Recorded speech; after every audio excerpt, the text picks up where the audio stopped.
Hello again, everyone. This is Randy, your sewing machine man, and what we're looking at today is a little demonstration on stretch fabric, stretchy stuff, difficult to sew on. I mean to tell you, it is hard to sew on. A lot of folks with certain machines, it's absolutely impossible. It just won't work at all. But if you know some of the secrets and techniques, you can get it done.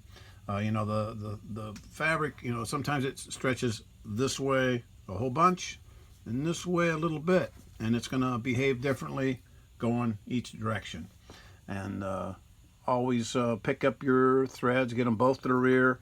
Before you take the first stitch, you hold them both tightly. Don't let go, or else it'll suck them down underneath and make a mess. So hold them. And the plus to that is you can also use that as like a little leash, a little lead, and you can pull it. You can pull on that. It'll help you get it through.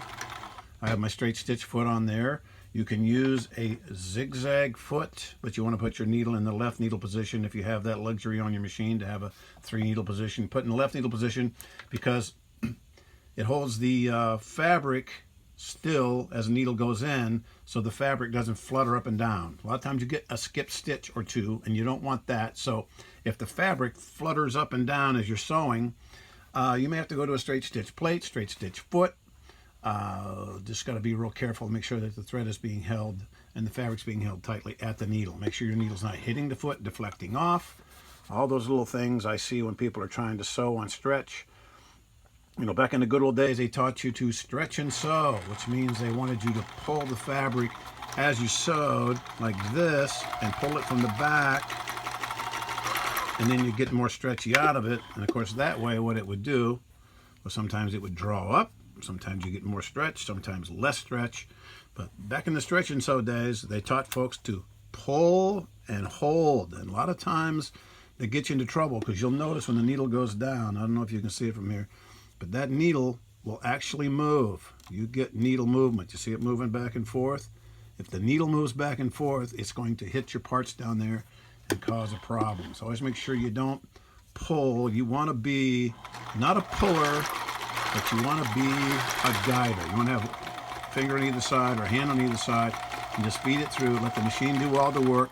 If you don't like the way it looks, you can lengthen the stitch, shorten the stitch. You can get them real long or you can get them real tiny. But whatever it takes for you to get the look that you're after, make sure your tension is set in the middle. Like this one set on 4. It's a Kenmore Ultra 8 stitch. And I got the tiniest little bitty stitches there. And down here I got the real long ones. You'll get the stretch out of the long ones. You won't get it out of the tiny stitches. So go to about 10 stitches per inch. If you have a dial, it's going to be pretty well in the middle, about 2.5, 3 right there on your dial. And that'll get you in the 10 stitches per inch department. And when you go to 10 stitches per inch, don't pull. You just want to guide. Let the machine do all the work. And then you'll have a real nice stitch. No skipping of stitches. It'll look real nice. And you'll get a good bit of stretch out of it. Now this fabric was supplied by my lovely bride. She made an outfit for my granddaughter. You can see it's got all the sparkles like if somebody was going to be a witch because it's Halloween time. So she had a little piece left over and she let me borrow it. She didn't borrow it, she gave it to me. So I'm not going to give it back. So there you go. But sometimes you'll need a specialized needle to sew on this stuff. And if you see these, Schmetz Stretch, S-T-R-E-T-C-H, get it in a size 14. You can get it in a 12 if you need to, if you're on something really, really sheer, like a satin or something like that. But the Schmetz Stretch are the same as the Singer 2045. The Singer 2045 is the same as the Stretch Schmetz Stretch. I can say it. Schmetz Stretch. If you're skipping stitches on something that's jersey, nylon, tricot, double knit, single knit, any of that wacky stretchy stuff, swimsuit material, go to that stretch needle, the Schmetz Stretch or the Singer 2045. Get you a straight stitch foot.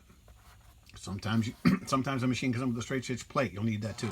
But if your machine wants to skip stitches, get the specialized needle, specialized foot. Don't be a puller, be a guider. You'll have great success with it.